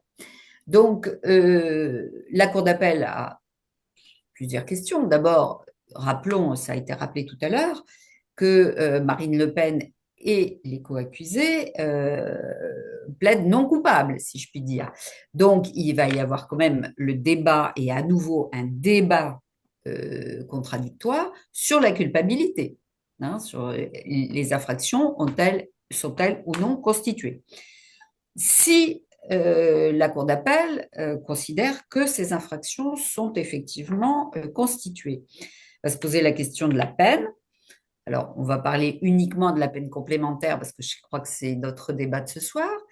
Là, il y a plusieurs possibilités, évidemment. C'est d'une part, faut-il ou non prononcer cette peine d'inéligibilité? Puis après, va se poser la question de savoir quelle est la durée de cette inéligibilité. Et je souligne d'ailleurs que dans la décision du Conseil constitutionnel, qui n'a rien à voir puisqu'elle concerne un élu local de Mayotte, mais il y a quand même une toute petite incise qui m'a fait sourire, qui consiste à dire qu'effectivement, il est toujours possible de réduire le délai de l'inéligibilité. Donc, je me suis dit que c'était peut-être une petite incise et qui faisait peut-être référence à autre chose. Bon, peu importe, je ferme la parenthèse. En tous les cas, la Cour d'appel sur la peine d'inéligibilité, si elle la prononce, devra se prononcer sur la durée de l'inéligibilité. Et on calculera le délai définitivement exécuté, si je puis dire, d'inéligibilité depuis la décision de première instance, puisqu'il y a eu exécution provisoire et que donc, comme ça a été dit, la peine d'inéligibilité avec exécution provisoire a commencé à courir dès la décision de première instance. Mais ensuite, la question va se poser s'il y a un pourvoi en cassation. Et là, les choses se compliquent encore et se complexifient. Quel va être l'effet du pourvoi en cassation? En matière pénale, c'est suspensif. Mais on n'a pas de jurisprudence ensuite sur la question précise de l'inéligibilité et surtout de l'exécution provisoire de cette peine complémentaire. On a, et ça a été dit d'ailleurs dans la presse, un certain nombre de décisions, mais qui n'ont rien à voir, qui sont par exemple sur des peines de sursis avec mise à l'épreuve et donc avec exécution provisoire, et donc à partir de quand a couru le délai de mise à l'épreuve, etc. Mais ça n'a rien à voir. Donc il faut rester extrêmement prudent, et je ne m'engagerai pas avec certitude sur les effets du pourvoi en cassation sur cette peine d'inéligibilité et sur surtout l'exécution provisoire, c'est-à-dire est-ce que oui ou non elle sera suspendue par le pourvoi en cassation. Je n'en sais rien. Voilà. Je dis simplement qu'il appartiendra évidemment, si c'est le cas et s'il y a un pourvoi, et si elle a été prononcée, encore une fois, par la Cour d'appel, à la chambre criminelle de se prononcer et donc au magistrat. C'est pour ça que je disais tout à l'heure que c'est très difficile d'expliquer tout ça parce que les choses sont extrêmement complexes et imbriquées entre les jurisprudences du Conseil constitutionnel et les jurisprudences des juridictions judiciaires quant aux conséquences de l'inéligibilité. Merci infiniment pour votre éclairage. Je vais recomplexifier encore tout ça, puisque donc j'ai à nouveau, de nouveau une question sur cette fameuse exécution provisoire.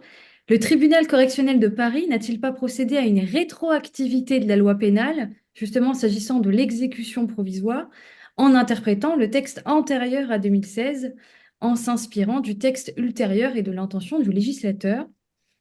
Peut-être sur cette question, Monsieur le ministre. Ah, je vous avoue ma totale incompétence dans ce domaine, puisque je ne suis pas pénaliste et Pas de souci, je vous réserve une question juste après qui vous est très destinée. bien. Pas de problème. Bon, mais moi, Vive la chair. sans être pénaliste et sans connaître ces sujets, peut-être, oui, je peux comprendre le sens de la question, mais j'aurais tendance à dire non, il faut lire la décision, il faut lire la motivation. Ce n'est pas le seul motif. Les lois de Sapin 2 et les lois moralisation du 15 septembre 2017, ce n'est pas le seul motif pour lequel le juge applique l'exécution provisoire. Et je vais peut-être, c'est le plus simple, citer un extrait de la motivation, parce que je crois que le juge est très clair, très constructif, et tout cela n'est pas expédié en quelques lignes, mais 150 pages. Donc, il faut aller vraiment lire la décision. Nous sommes des juristes et nous savons que nous devons quand même nous arrimer sur les textes. Alors, voici ce que dit le jugement. Il convient de rappeler que l'égalité devant la loi est l'un des piliers de la démocratie. Bon, jusque-là, on ne parle pas de rétroactivité de la loi pénale. En cas de violation de la loi pénale, les élus ne bénéficient d'aucune immunité. Dès lors, la proposition de la défense de laisser le peuple souverain, c'est-à-dire de laisser le vote, comme l'a dit tout à l'heure à Monsieur le ministre, décider d'une sanction hypothétique dans les urnes revient à revendiquer un privilège ou une immunité qui découlerait du statut d'élu ou de candidat en violation du principe d'égalité devant la loi. Voilà un exemple, il y en a d'autres, mais de motifs pour lesquels le juge a d'une part sanctionné d'inéligibilité et d'autre part a prononcé le sursis à exécution. Merci. Alors, je reviens vers vous, Monsieur le ministre, pour une question qui vous est ouvertement destinée. Donc de Monsieur Redouane, dans un entretien accordé récemment au Point, vous semblez penser qu'une QPC pourrait prospérer dans le cadre de l'appel de Marine Le Pen. À la lumière de la jurisprudence récente, sur quel fondement cette QPC aurait des chances d'aboutir? Et une deuxième question dans cette même question. Dans ce même entretien, vous parlez de surenchère législative en matière de probité publique. Est-ce que cela traduit, selon vous, un excès de symbolisme au détriment de l'efficacité et des garanties procédurales? Effectivement.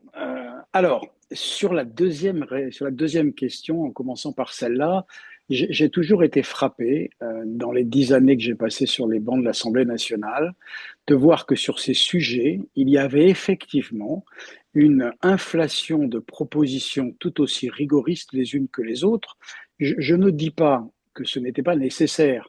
Je dis que ce sont toujours des moments de fébrilité dans lequel il y a quand même la volonté de construire des bûchers de façon à permettre à garantir l'exemplarité. Et je vois quand les affaires sont jugées par les tribunaux que bien souvent ce sont les mêmes qui s'étonnent de la rigueur de la loi. Et donc, en 2017, par exemple, à l'occasion d'une loi que je n'ai pas connue, puisque c'était François Bayrou, justement, qui était le garde des Sceaux de l'époque et qui l'avait porté sur les fonds baptismaux, le président de l'Assemblée nationale, François de Rugy, avait justement rappelé qu'il fallait peut-être s'assurer que les lois étaient déjà appliquées et qu'il y avait des manques qui étaient constatés et avérés, voire des failles qui avaient pu être diagnostiquées, plutôt que de vouloir en permanence empiler des éléments pour ensuite regretter qu'ils soient appliqués. Je pense par exemple à une situation qu'a évoquée tout à l'heure Philippe Blacher, que sont les conflits d'intérêts. Et le rapport que fait aujourd'hui Christian Vigourou. Les élus à l'Assemblée nationale et au Sénat veulent toujours laver plus blanc que blanc. Les mêmes sont dans leur circonscription confrontés à des interprétations de la loi par les magistrats, notamment par les magistrats du ministère public, qui interprètent de manière extraordinairement extensive la notion de conflit d'intérêts et qui conduisent à des condamnations qui suscitent un haut-le-cœur dans lesquels les permanences de parlementaires sont les premiers réceptacles. Donc, moi, je ne suis jamais contre le fait de bouger la loi. Je dis toujours que, mais je ne suis pas le premier, je ne serai malheureusement pas le dernier, qu'il faut essayer de la penser avant de la voter. Et dans ces cas-là, c'est l'un des rares domaines où j'ai toujours vu une unanimité dans l'extraordinaire demande de rigueur pour juste après considérer qu'on avait peut-être été un peu trop loin. Sur le premier texte, la QPC, beaucoup ont déjà été dit là-dessus, mais quand j'ai fait répondu aux questions du point, j'avais observé que justement le Conseil constitutionnel n'avait jamais été saisi explicitement de cet article sur l'exécution provisoire, qu'à ma connaissance, la Cour de cassation avait reçu 2 demandes en 2018 et en 2022, qu'elle ne les avait pas transmises. J'avais d'ailleurs été étonné que Marine Le Pen, dès la première instance, ne fasse pas une QPC pour essayer de clarifier cette question. J'ai aussi observé en lisant un commentaire qui a été produit par un professeur de droit pénal dont le nom m'échappe, c'était sur le blog du Club des juristes, qui disait qu'il y avait une autre QPC qui avait eu l'occasion de se prononcer sur l'exécution provisoire. Ce n'était pas l'histoire de Mayotte, c'était sur un autre dossier dans lequel, ça concerne une question d'urbanisme, dans lequel le Conseil constitutionnel avait déjà dit que l'exécution provisoire était possible, à condition qu'il y ait un contradictoire, enfin des éléments qui soient... Et sur la base de ce qu'avait dit le Conseil constitutionnel à ce moment-là, il me semblait qu'il y avait un chemin escarpé qui méritait en tout cas d'être emprunté si on défendait, comme c'est le cas de Marine Le Pen, le fait que cette disposition n'était pas constitutionnelle. Donc, moi, je crois que dans une situation comme ça, comme l'a dit d'ailleurs tout à l'heure Jean-Philippe de Rosier, il faudrait que au moins cette triste affaire permette de solder les interrogations qui entourent cette fameuse exécution provisoire dont Philippe Blachard disait à juste titre que nous sommes les seuls en Europe à l'avoir dans notre arsenal. Jean-Philippe de Rosier. Oui, juste dans le prolongement, et je souscris pleinement à ce qu'a dit Jean-Jacques Kervoas, sachant qu'il y a une autre question aussi dans le chat qui concerne justement l'interprétation et la décision QPC du 28 mars, qui, comme on l'a dit, ne concerne pas cas Le Pen, mais dans lequel il y a cette réserve d'interprétation incidente. En effet, le Conseil constitutionnel tient une base de données accessible à tous, hein, des dispositions déjà déclarées conformes à la Constitution. Et l'article 471 du Code de procédure pénale, à savoir l'exécution provisoire, ne figure pas dans cette liste. Ce qui veut dire qu'il n'a jamais été déclaré expressément conforme à la Constitution par le Conseil constitutionnel. Sauf que dans la décision QPC du 28 mars, la réserve d'interprétation porte sur l'article 471. Pas directement, sinon, dans le dispositif, ça n'est pas, ça n'y figure pas. Mais quand on lit les motifs de la décision, la réserve d'interprétation porte très directement sur l'article 471 du Code de procédure pénale. Et donc, à partir du moment où il prononce une réserve d'interprétation sur un article, ça veut dire qu'il l'a déclaré conforme à la Constitution sous réserve d'interprétation. Et par conséquent, là, il me semble qu'il y aurait déjà une déclaration de conformité. Donc, soit la Cour de cassation, parce que ce n'est pas tant le Conseil constitutionnel, il faut que la Cour de cassation transmette d'abord. Donc, soit la Cour de cassation considère qu'il y a déjà déclaration de conformité et donc ne transfère pas, soit elle considère que, et elle fait une lecture stricte de cette base de données, soit elle considère que ça n'y figure pas, et donc le critère est rempli, la condition est remplie. Mais il faut qu'il y ait la cinquième et dernière condition qui soit également remplie, à savoir la question sérieuse. Or, comme Jean-Jacques Urvoas l'a bien rappelé, il y a déjà des décisions, dont en plus celle que tu n'as pas citée, mais que je rappelle, que j'évoquais tout à l'heure, du 18 décembre 2024, dans laquelle un certain Hubert Falco, maire déchu de la mairie de Toulon, avait posé une QPC sur l'exécution provisoire sur la constitutionnalité de l'exécution provisoire.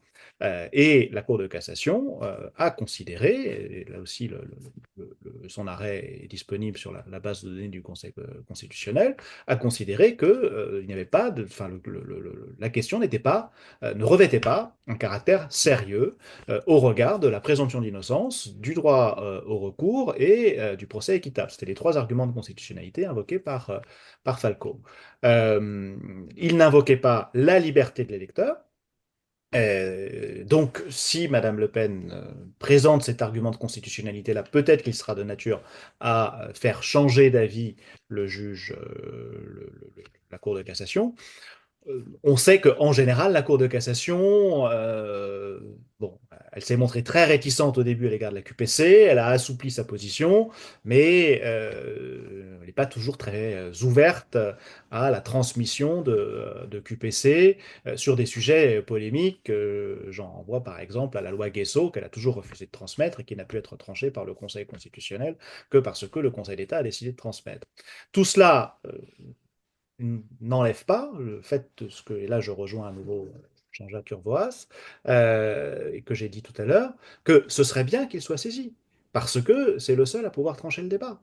Mais que tout ce contexte-là ne conduit pas à, me semble-t-il, permettre que la Cour de cassation transmette.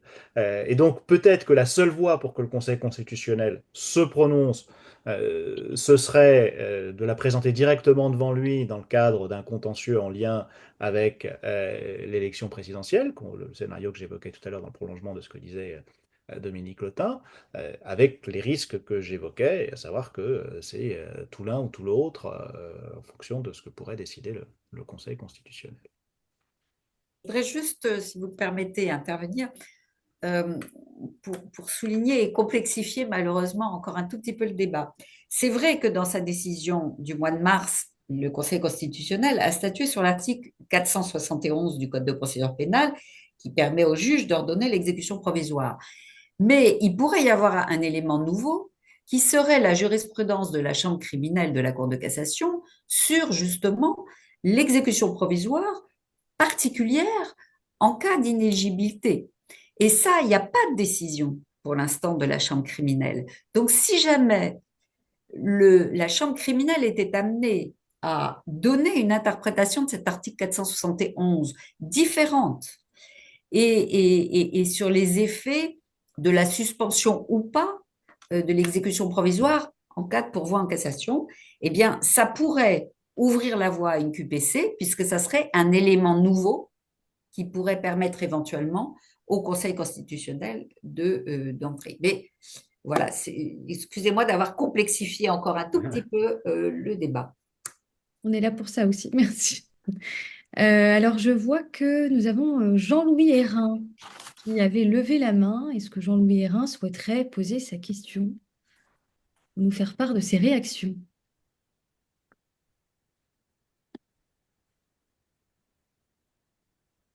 Alors, je n'ai pas de réaction de sa part. Il faudrait qu'il ouvre son micro, peut-être. Exactement. Le micro n'est pas activé. On va lui laisser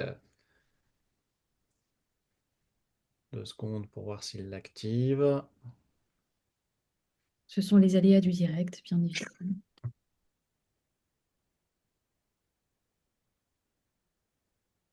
Non, apparemment. Tant pis. Alors, on avait encore pas mal de questions. J'avais une réponse à Philippe Blachère d'un certain Julien qui nous demande: est-ce habituel que le système de défense choisi par l'accusé intervienne dans le jugement et dans les peines? Les juges jugent des faits et le système de défense, question ouverte et non de connaisseur. Est-ce que vous pourriez... Bon, même réponse que Monsieur le Ministre, je ne suis pas pénaliste. Là, pour le coup, j'ai pas du tout étudié les statistiques sur le sujet.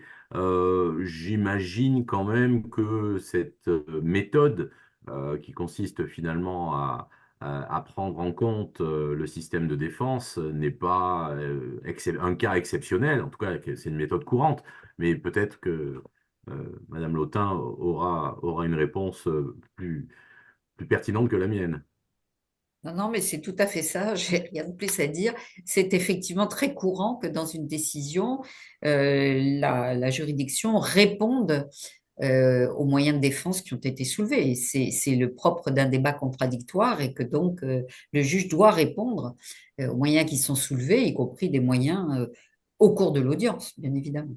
Oui, Donc et puis c'est quelque chose qui est non, non, qui est absolument pas inhabituel et qu'on retrouve dans bien des décisions, dans bien d'autres domaines que celui des détournements de fonds publics. Je voudrais ajouter un mot, pas sur ça. Je vais revenir légèrement en arrière en réalité. Je ne l'avais pas fait tout à l'heure, mais on approche de la fin de notre échange.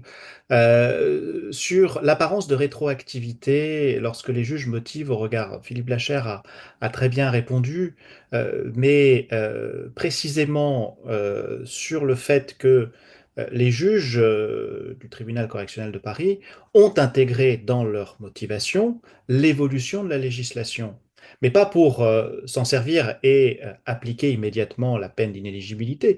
Au contraire, pour motiver d'autant plus le souci de probité et d'exemplarité qui est exigé et de plus en plus exigé de la part de nos élus, justifiant d'autant plus que la peine complémentaire soit prononcée dans cette affaire, non pas parce qu'elle est automatique, mais parce qu'il y a cette exigence de plus en plus forte, de plus en plus prégnante de probité et d'exemplarité de la part de nos élus. Donc il n'y a pas de rétroactivité, en effet.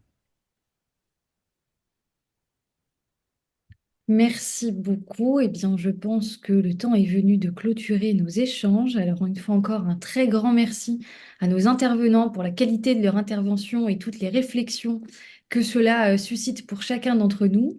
Et puis, j'invite les participants à rester connectés sur les réseaux sociaux parce que la chaire aura vocation à faire encore bien d'autres webinaires auxquels donc vous serez toutes et tous invités. Donc, un très grand merci.